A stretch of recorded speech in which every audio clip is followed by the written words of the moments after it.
In Vietnam, if you visit the countryside, you will often wake up to this sound. Not born from industrial machine, but from the wolf of a mother hen.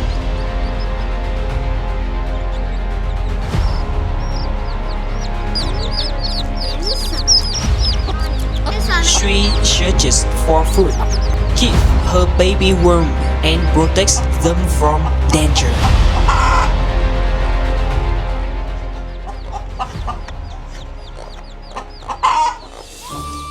For many Vietnamese people, the sound of rooster is the sound of village life.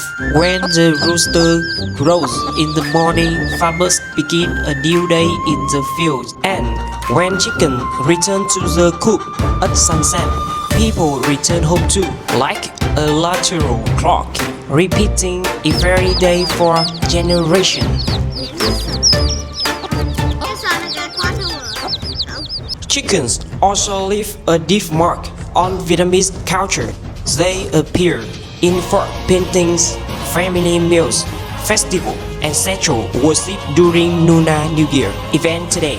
Chickens still live alongside Vietnamese people as a symbol of countryside life and Vietnamese culture. Vietnam.